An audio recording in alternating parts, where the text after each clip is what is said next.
Bueno, buenas tardes. Mi nombre es Fernanda Petit y fui invitada y estoy muy contenta para que hablemos esta tarde un rato sobre correspondencia, sobre la correspondencia. Y cuando decimos correspondencia, pensamos en general en cartas y en su versión más actual, que son los emails. Vamos a ir haciendo un recorrido en el que espero que me acompañen muchas y muchos y muchas. Y mi idea no es decir cosas acabadas, sino presentarles ideas, caminos posibles, disparadores, que luego sirvan para seguir pensando, ¿no? ¿Qué es lo que me pasó un poco a mí? Cuando me dijeron que íbamos a tener este encuentro y que iba a ser sobre cartas, sobre correspondencia, sobre el género epistolar, se empezaron a disparar un montón de cosas en mi cabeza y empecé a pensar en las cartas que había escrito, en las que había recibido, en las que había escrito y no había enviado, en las que me quedaron sin escribir, ¿no? Y empecé a hablar con amigos, amigas, colegas sobre cartas y todos teníamos algún recuerdo o alguna carta que recordar, alguna carta que buscar. Y cuando digo cartas, piensen también en mails, ¿no? No es lo mismo el papel que el mail, pero en este momento es lo más cercano que tenemos. ¿Por qué pensamos en cartas y en mails y no en un mensaje de WhatsApp o en un chat? Porque tanto la carta como el mail tienen esto de sentarnos a escribir, de pensar lo que vamos a escribir, de poner querido o querida o una especie de dedicatoria, de dedicarle un tiempo, de releer antes de enviar o enviar, ¿no? Mientras van entrando y nos vamos encontrando, vamos a empezar con esto primero que hice, que fue buscar cartas. Porque dije, bueno, si va a ser un encuentro sobre cartas, vamos a ver qué cartas encontramos. Y cuando yo muestre esto, muchos van a recordar lo que se sentía al recibir algo parecido, ¿no? Una carta en un sobre al que en general le sacábamos la estampilla a los que la coleccionábamos, una carta que venía en general escrita a mano, lo cual ya nos hacía reconocer la letra del remitente, y una carta que en general venía escrita en papel carta, porque era el papel más liviano, porque el envío de cartas se cobra y se cobraba por su peso, entonces era importante que pesara poco. Entonces achicábamos todo lo que queríamos poner, preferentemente en una hoja. Miren lo que es esta carta, que es muy interesante porque empieza acá, queridos hermanos, ¿no? Y después se le acaba la hoja, y para no usar otra, la da vuelta y la termina acá, ¿no? Esto es algo que solo quien escribió o recibió una carta puede entender, ese achicar todo lo que uno quería escribir para que entre en el menor espacio posible, pero no por el espacio, sino por el peso, ¿no? Y en estas cartas podían venir noticias de familiares, podían venir palabras de amor, podían venir malas noticias, como esa hermosa canción de Violeta Parra, La Carta, que ayer me recordó mi querida amiga Martina, una carta que habla de una noticia triste, una canción, pero también hay canciones sobre cartas, que habla de una noticia triste, ¿no? Violeta Parra habla de su hermano al que metieron preso. Porque las cartas también son un recurso para quienes están privados de su libertad. Miren, esta es una carta hermosa que trae noticias de familiares lejanos. Para esto se usaban mucho las cartas. Muchos de nosotros venimos de familias europeas y bueno, las noticias que recibíamos de nuestros tíos abuelos, de nuestros primos, las noticias que recibieron nuestros abuelos y abuelas de esa Europa que quedó tan lejos, venían en este formato. Quienes están privados de su libertad y privadas de su libertad, me contaban el año pasado, para ellos la carta no es algo lejano. Ellos siguen usando la carta como un recurso cotidiano. Primero porque es lo más rápido de un pabellón a otro, se pueden intercambiar cartas cuando van a la escuela o cuando van a los espacios comunes, y si alguien tiene una amiga, un amigo, un familiar, un amor en otro pabellón, lo más rápido es transmitirlo por carta. Marcelo me dejó adentro de uno de los libros que le presté. Marcelo estaba en la unidad 47, la carta que le escribió a Soledad.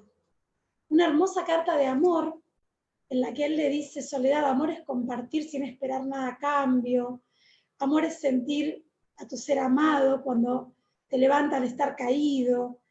Bueno, él le dice un montón de cosas hermosas acerca del amor, pero él me dejó la carta dentro del libro porque me dijo que consideraba que ya recibí esa carta y que él me permitía usarla en los talleres que yo hacía, a veces con cartas, para mostrar una carta de amor. Soledad nunca recibió la carta de Marcelo, la tenemos acá, pero es hermosa. Y Marcelo, miren lo que hizo. Esto también lo hacíamos. Puso una regla para que sus palabras queden bien derechitas y parejas, ¿no? Las personas que están privadas de su libertad siempre usaron la carta, hoy la siguen usando, reciben, cuando una visita, un familiar va a visitarlos, llega con un montón de cartas y dibujos de su familia. Entonces, en algunos espacios, las cartas siguen siendo un recurso importante. Hoy, por ejemplo, es el día de la profesora y del profesor. Feliz día a todos los que están del otro lado. El domingo fue el día de la bibliotecaria y del bibliotecario. Es el mes de los docentes. Fue el día de la maestra y el maestro la semana pasada. Creo que los docentes somos de las profesiones los que más cartas recibimos. Yo recuerdo muy bien de mis épocas de maestra tener el bolsillo del delantal repleto de cartas. Era una felicidad llegar a mi casa y empezar a sacar esos papelitos que tenían mensajes: Señor, te quiero, Señor, te extrañé el fin de semana, un dibujito, ¿no? Y bueno, cuando buscaba para este taller encontré una carta hermosa que cuando yo era maestra de primer grado, en la que me agradece haber acompañado a su hijo durante ese primer año.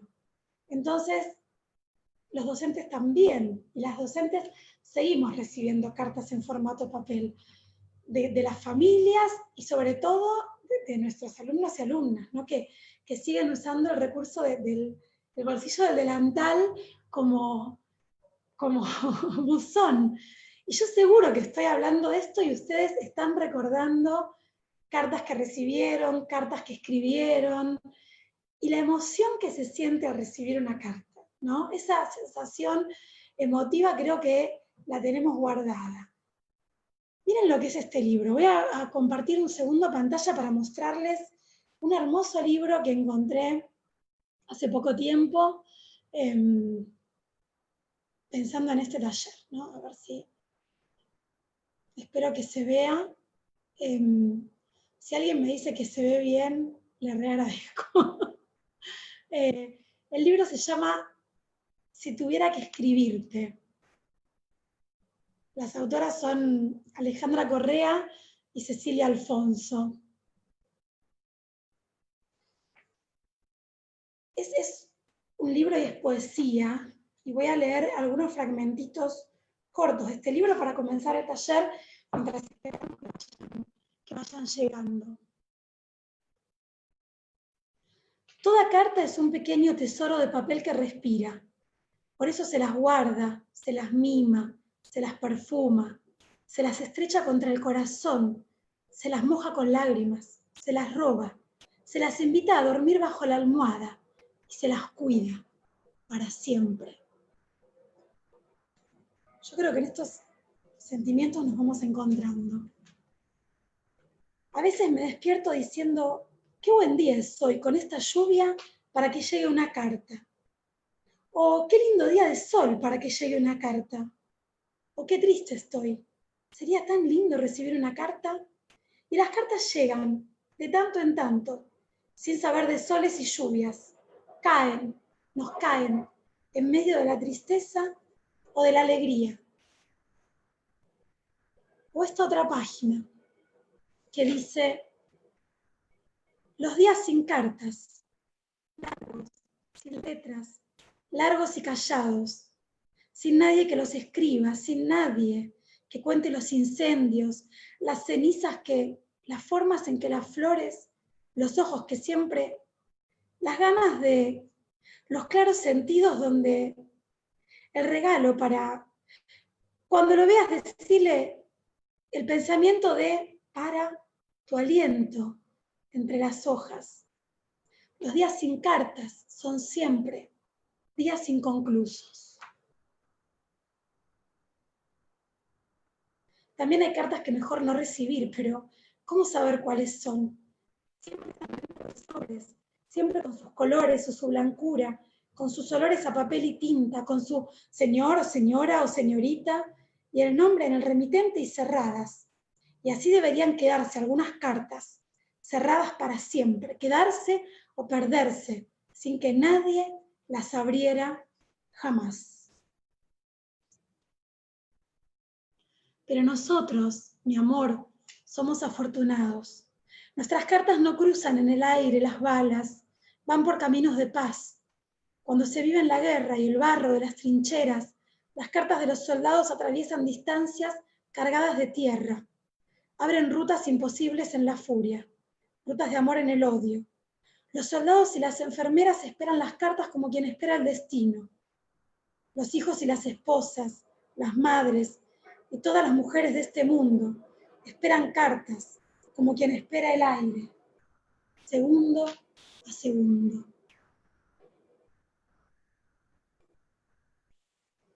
Quería empezar el encuentro compartiendo esto, ¿no? Un poquito de cartas y un poquito de poesía sobre cartas.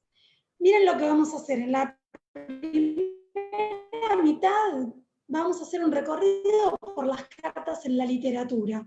Y ya están pensando ustedes libros que tienen cartas adentro, ¿no? Cartas como parte de la ficción del libro o cartas como motivo del libro, como objeto, ¿no? Como la carta de Allan Poe, que no tiene el texto de una carta adentro, pero la carta es el motivo del libro, ¿no? Yo voy hablando y ustedes seguro van a ir pensando y van a ir trayendo a su memoria y a su cabeza cartas, libros con cartas. Y en la otra parte del encuentro vamos a pensar qué cartas podemos escribir en este contexto, de qué forma podemos escribir y enviar cartas y por qué lo haríamos, ¿no? En lo que es literatura, como no vamos a teorizar en este encuentro,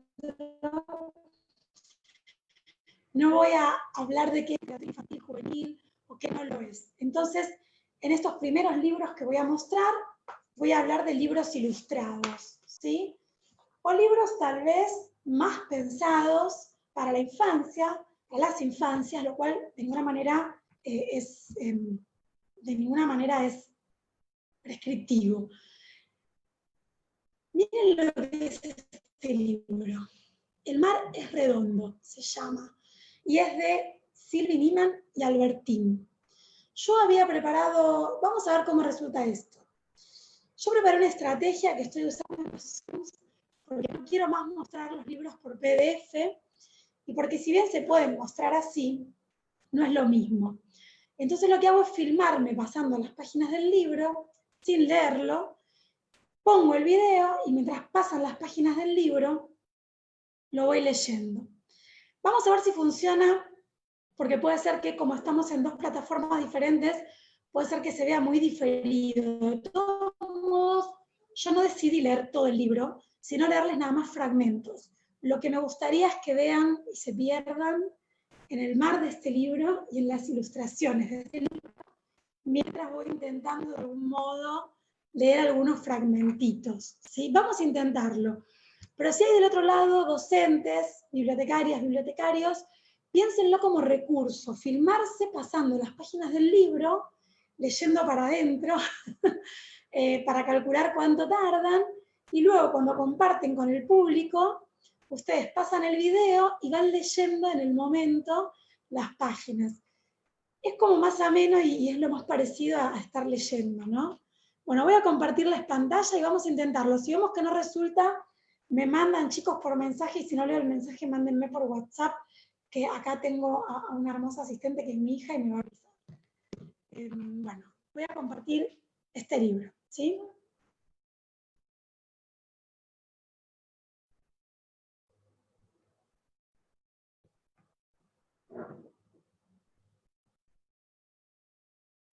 El mar es redondo,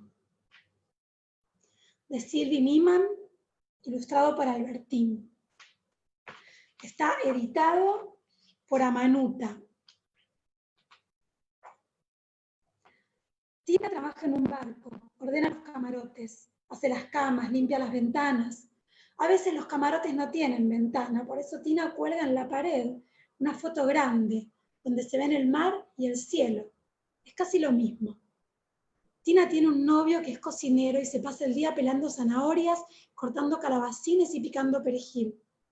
En las noches Tina escribe cartas a su abuelo, a su madre, a su hermana y también a su novio, claro, el cocinero.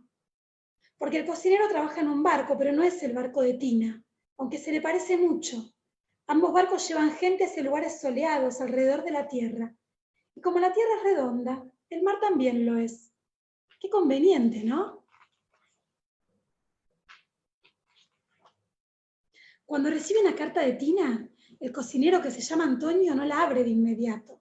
La toca, la huele, trata de adivinar qué países y qué mares cruzó la carta de su amada, y también de qué puerto fue enviada, porque cada puerto tiene un olor. Cuando recibe una carta de Antonio, Tina la abre inmediatamente porque hace mucho que la está esperando, y porque la noche le parece muy lejana. Aunque preferiría leer las cartas de su novio a la noche, que las estrellas la miraran de reojo por encima de su espalda. Suele leerlas en la mañana.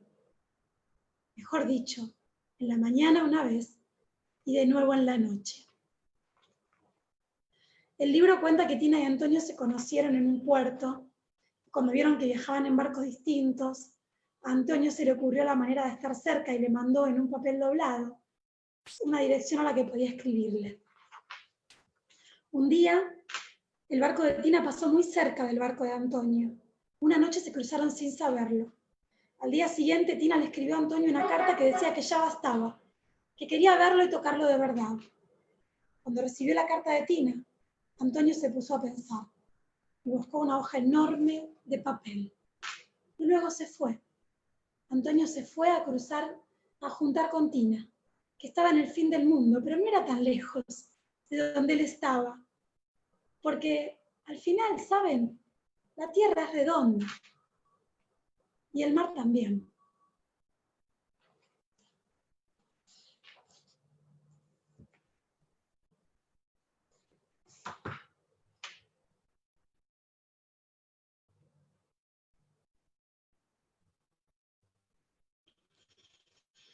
Bueno, espero que hayan podido disfrutarlo. No sé cómo se habrá visto. Si no, bueno, les recomiendo este libro que habla de una historia de amor, como tantas conocemos, ¿no? De nuestros abuelos y abuelas y bisabuelas que viajaron en barcos y que después tuvieron que comunicarse por carta entre ellos y con su familia.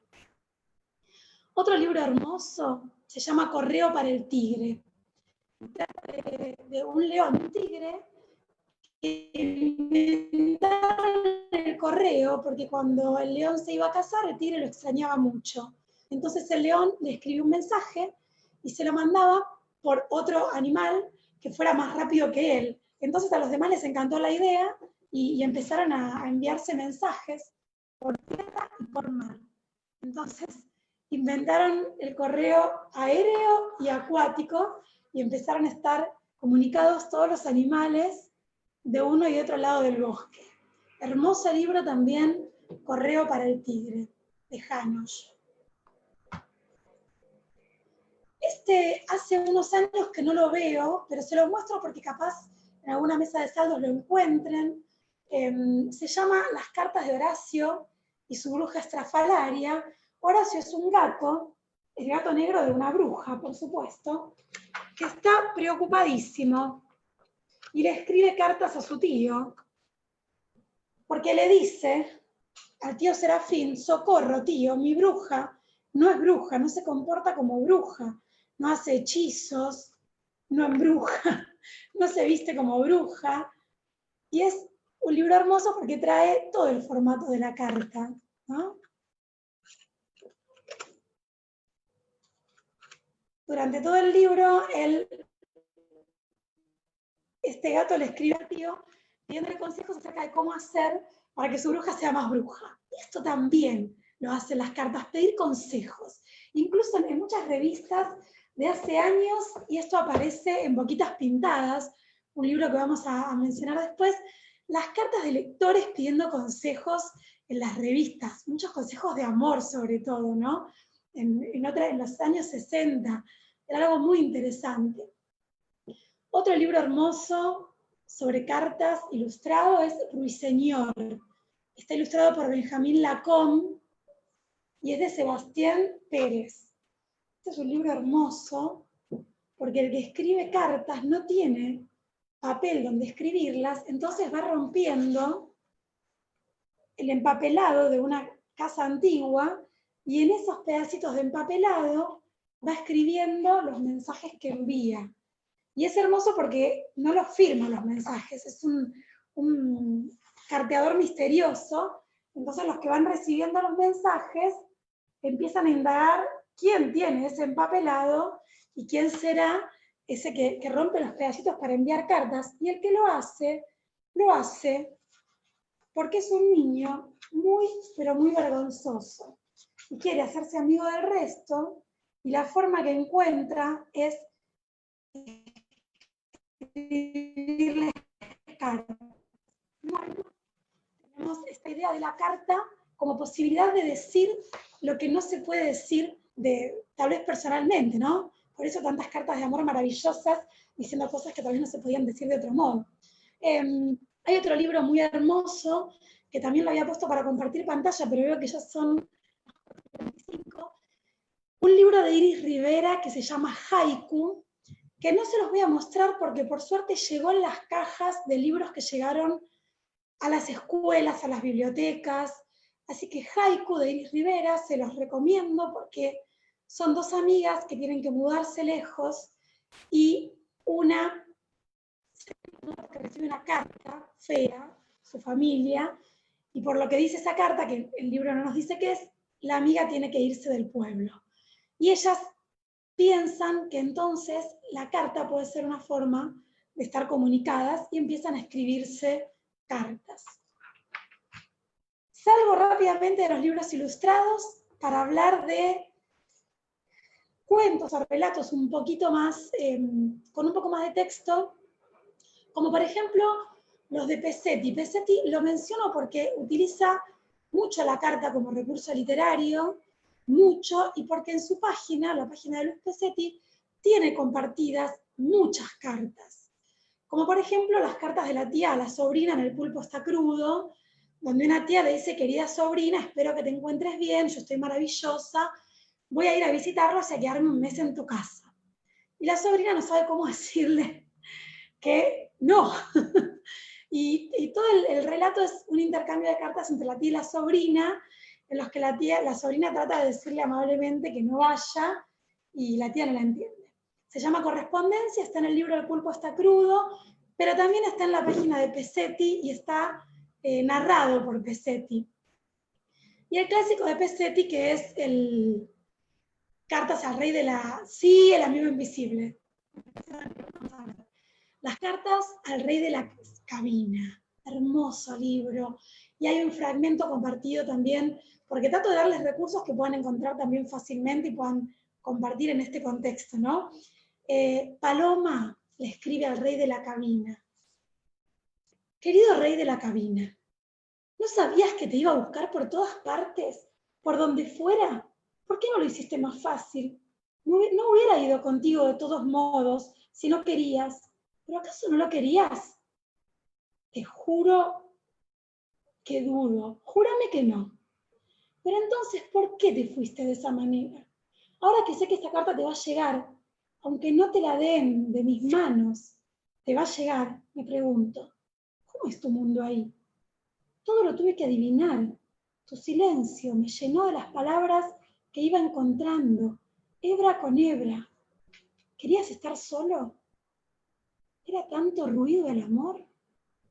¿Era tanto ruido el amor? ¿No lo aman? Yo amé este libro, lo amé. Hay otra muy graciosa de Pesetti, que es la carta del Sindicato de Obreros Portuarios a la poetisa Emily Dickinson. Emily Dickinson tiene unos versos que dicen: multiplicar los muelles no disminuye el mar. Entonces el Sindicato de Obreros Portuarios le escribe una carta a Emily Dickinson, sin saber que nunca la va a poder leer, lamentablemente.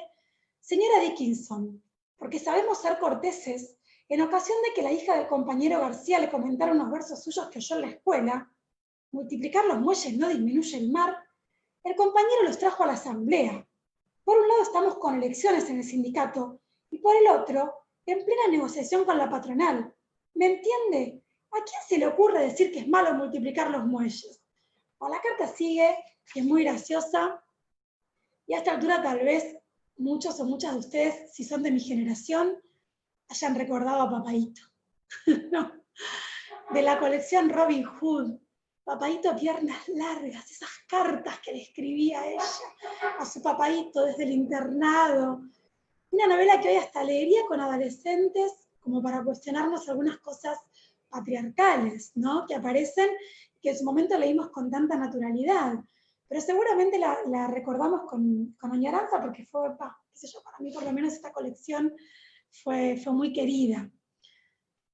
De carta en carta de Ana María Machado.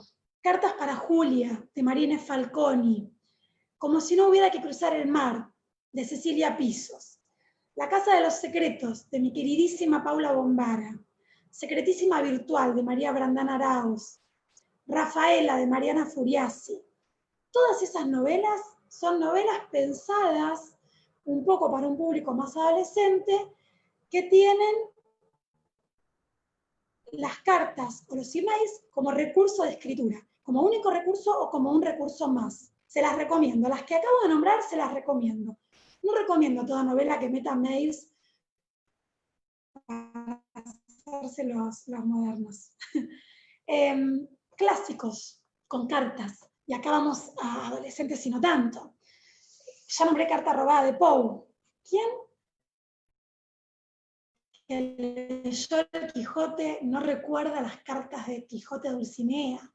Las cartas de Sancho Panza, Teresa Panza, las cartas de Quijote a Sancho. Hay una carta cuando Sancho ya está a cargo de la ínsula, ya es gobernador de la ínsula, en la que Quijote le dice a Sancho: vístete bien, que un palo compuesto no parece palo. No digo que traigas dijes ni galas, ni que siendo juez te vistas como soldado, sino que te adornes con el hábito que tu oficio requiere. Sobre todo, mantente limpio y bien compuesto. Bueno, siempre se vuelve a Quijote, ¿no? El coronel no tiene quien le escriba, de García Márquez. Frankenstein, de Mary Shelley. No sé si lo dije bien. Bueno. Drácula. Son clásicos de la literatura que tienen cartas en su interior y que siempre vale la pena volver a leer o volver con ellos con un montón de públicos. Ya hablé de Boquitas Pintadas, nuestro queridísimo Manuel Puig, y ese comienzo de novela con esa carta terrible de Nené a Leonor, la que la saluda por la muerte de su hijo, ¿no? Y le dice: estimada doña Leonor, me he enterado de la triste noticia por la revista Nuestra Vecindad, y después de muchas dudas, me atrevo a mandarle mi más sentido pésame por la muerte de su hijo. Yo soy Nélida Fernández de Massa. Me decían Nené. ¿Se acuerda de mí? Yo, señora, no sé si usted todavía me tendrá rencor. Yo, de todos modos, le deseo que nuestro Señor la ayude. Debe ser muy difícil resignarse a una pérdida así, la de un hijo ya hombre. Bueno, aunque no me quiera, déjeme rezar junto a usted. Imperdible. Lengua madre, de María Teresa Andrueto. Y acá vamos a otra función de las cartas, que es a veces reconstruir la historia familiar, ¿no? En esta novela, una hija a quien su mamá tuvo en cautiverio, exiliada, para no ser secuestrada en la dictadura militar argentina, reconstruye la historia y el vínculo con su mamá a partir de las cartas que encuentra en la casa de su mamá una vez que su mamá muere. Hay un motivo para que haga estas cosas, para que hurgue en los papeles y en la vida de su madre como lo está haciendo. Es que su madre le pidió que, llegado el caso, se ocupara de leer las cartas y ordenar los libros. Tal vez te interese alguno. Los que no, dáselos a la biblioteca popular, le había dicho. Es la caja que está debajo de mi cama, pero por favor, no la tires sin leer las cartas. Les recomiendo muchísimo esta novela de María Teresa Andrueto, muchísimo. Y llegué a una época de la dictadura militar argentina, una época guerra de Malvinas. Tenemos en muchas páginas, hay cartas enviadas por chicos desde Malvinas a sus familias. Y acá ya estamos pasando de la carta en la literatura a la carta de no ficción, ¿no? A la carta que nos sirve para reconstruir la historia de nuestro país, la historia de otros países, la historia de tanta gente. Hay una página que no me quiero olvidar de mencionar antes de que se vayan yendo, que es sobrecartas.com, que le voy a pedir a Nico después que se las anote en el chat. Yo quería compartírselas, pero tengo miedo de que se nos corte la transmisión. Sobrecartas.com recopila cartas personales y familiares, y también tiene reseñados algunos de los libros que nombré y otros.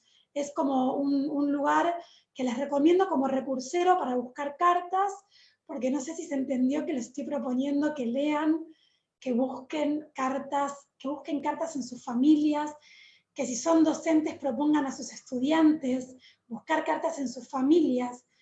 Mi gente cercana empezó a buscar a partir de que les conté que íbamos a hacer esto, y mi amiga Martina encontró una carta hermosa de su papá a su mamá. El hijo de mi amiga Martina hizo algo hace unos años re interesante, que fue escribirle cartas anónimas a sus vecinos. Porque la gente ahora solamente recibe impuestos o malas noticias por carta. Entonces él les escribió cartas a los vecinos y se las echaba por el buzón. ¿A quién le escribirían una carta ahora?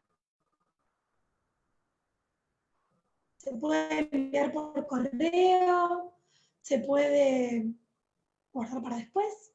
Pueden escribir una carta que no quieren enviar ahora, pero capaz después sí.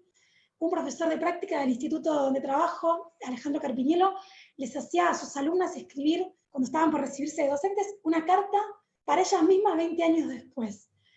Para que no se, o 10 años después, no sé, para que no se olviden de esos motivos que tenían cuando decidieron ser docentes. Y esto me trae Las cartas a quien pretende enseñar, de Paulo Freire. Pero me fui, porque estaba, bueno, por algo me quise ir, ¿no? Porque no es tan fácil quedarse en la época de la dictadura. Pero es una época en la que quedaron muchos testimonios en cartas. Algunos recopilados en libros, como este, Desde el silencio. Querida madre, no siempre recurrí a este medio para comunicarme contigo. Razones hay, tanto objetivas, vivíamos juntos, nuestras vidas eran más simples, como subjetivas, mi natural introversión. Sé que en otras épocas tuve comportamientos liberales y hasta caprichosos. Bueno, es un hijo que deja una carta a su mamá disculpándose, y bueno, que apareció después, porque el hijo no apareció. Hay muchos testimonios de esta época en cartas, hermosos testimonios, lo mismo que de la guerra de Malvinas, lo mismo que de inmigrantes que llegaron a nuestro país. No cartas reales, cartas ficcionales, en este libro hermoso que se llama ¿Quién soy?, Mario Méndez, tomando la historia real de dos hermanos que fueron separados cuando fueron secuestrados sus papás. Sabrina sigue buscando a su hermano mellizo, y Mario Méndez ficcionalizó esta historia en un cuento hermoso que está en este libro llamado ¿Quién soy?, que se llama Querido Melli. Y son las cartas que Sabrina escribiría o escribe a su hermano para cómo fue su vida, para que el día que se encuentre la pueda reconstruir. Sabrina le dijo a Mario Méndez que lo que él escribió es exactamente lo que ella, si escribiera mejor, le escribiría a su hermano. Perdónenme si voy muy rápido, perdónenme por todo lo que dejé afuera. Me olvidé de mencionar un cuento hermoso de Abelardo Castillo que quería nombrarles, El Marica. en el que el narrador le dice, el narrador no, el escritor de la carta le dice: escúchame, César, es necesario que leas esto, porque hay cosas que uno lleva mordidas, trampeadas en la vergüenza toda la vida. Hay cosas por las que uno a solas se escupe la cara en el espejo, pero de golpe un día necesita decirlas, confesárselas a alguien. La carta también como confesión, ¿no? Como lugar para decirle al otro lo que no se animó a decirle. Bueno, El sol detrás del limonero de Ángela Pradelli, de A para X de John Berger, El hombre de arena de Hoffman, y un montón de literatura que quedó afuera de ser mencionada, pero que pueden encontrar en sobrecartas.com. También pueden encontrar cartas de no ficción. Pasé muy rápido. Está la carta de Isabel de Guevara, la reina de España, una de las únicas mujeres que se sabe que llegó a la expedición de Pedro de Mendoza. Está en internet. La carta de Rodolfo Walsh a la Junta Militar. Las cartas de Lewis Carroll a su editor, al editor de Alicia en el País de las Maravillas. Las cartas de opinión de los diarios. Las cartas de Mozart a Constance, en la que le dice que no coma mucho, porque si come mucho va a ser mucha caca. Así lo dice Mozart. Las cartas de Napoleón a Josefina, que están en una página también en la que le dice: despierto lleno de ti, tu imagen y los placeres intoxicantes de anoche no permiten que mis sentidos descansen, dulce e incomparable Josefina. Van Gogh ateo, bueno, las cartas de Voltaire, y me quedaron un montón, las cartas de Rilke, al joven escritor, en el que Rilke habla de la poesía. Pero no quiero ir sin responder algunas de las preguntas que ustedes fueron dejando, que yo me olvidé de decirles, perdón. Me pasó con este taller lo que nos pasa cuando queremos escribir una carta. El espacio es poco, uno tiene mucho que decir, tiene que elegir, y me olvidé de decirles que fueran escribiendo, si querían, sus preguntas y comentarios, que íbamos a hacer un corte para leerlas. No sé qué hora es, son menos 20 ya. Si les parece, podemos hacer un corte y pueden pasarme los chicos algunas de los comentarios que fueron leyendo, o vayan dejándolos y los leemos en 10 minutos, así les doy tiempo de dejarlos. Lo que quise hacer hasta acá fue un recorrido por las cartas en la literatura, tanto como parte principal del texto, como recurso, como objeto dentro del texto, ¿no? Como es el hecho de carta robada, que después la retoma La Casa de los Conejos de Alcoba. No hubiera querido pasar tan rápido por las cartas testimoniales, porque realmente la carta como testimonio me parece también muy interesante. Podemos reconstruir gran parte de nuestra historia a partir de las cartas. No hubiera querido mencionar tan rápido la carta de Rodolfo Walsh a la Junta Militar. Mezclé mucho porque, bueno, quise decir todo, como en la primera carta que mostré, en la que la autora fue poniendo cosas por todos lados. Leer literatura con cartas, libros con cartas, es una manera de empezar a conectarnos con el género epistolar. También lo es leer cartas, buscar en la familia o buscar en la página sobrecartas.com, donde hay cartas reales, cartas de amor, cartas de familiares, y con quien nos quiera acompañar, empezar leyendo cartas para después pensar, y seguro que ustedes ya pensaron, ¿a quién le escribiríamos una carta ahora? Porque, gente, la carta que ustedes escriban ahora en este contexto es una carta única, porque esto que nos está pasando ahora no nos pasó nunca. Entonces, nunca se ha escrito una carta en este momento. Si yo no tuviera hijas, creo que le escribiría, y pensara tenerlas o tenerles, creo que escribiría una carta a mis futuros hijos diciéndoles lo que me estaba pasando ahora. Justo el otro día mi amiga Analia me mencionó que le fue escribiendo un diario a sus hijos, ¿no? Me parece que es un momento para dejar registrado. Si tenemos alumnos, alumnes pequeños, decirles que escriban una carta para cuando vuelvan a la escuela y dársela a ese amigo o amiga. Hoy alguien mencionó el amigo invisible. El amigo invisible era maravilloso. Escribir una carta y dejársela a un vecino, como hizo Bernardo, el hijo de Martina, diciéndole: fuerza, esto ya va a pasar, no sé, un poema adentro, un verso que nos haya gustado y querramos compartir. Y si no nos animamos al papel, y si no queremos ir al correo, está el mail, que es lo más parecido a una carta también. Se pueden hacer intercambios por mails entre estudiantes de colegios diferentes. La mayoría de los docentes tenemos más de un colegio, y más de una escuela y más de un grupo. Y si no, tenemos amigos, amigas, amigues docentes que seguramente están dispuestos a intercambiar cartas, ¿no? Una vez lo hice entre grupos de 2 escuelas de primer año de secundaria que no se conocían y que eran en lugares bien diferentes y con historias bien diferentes, se intercambiaron cartas. Yo llevaba una caja que hacía de buzón, un grupo me dejaba cartas y al azar otro grupo sacaba.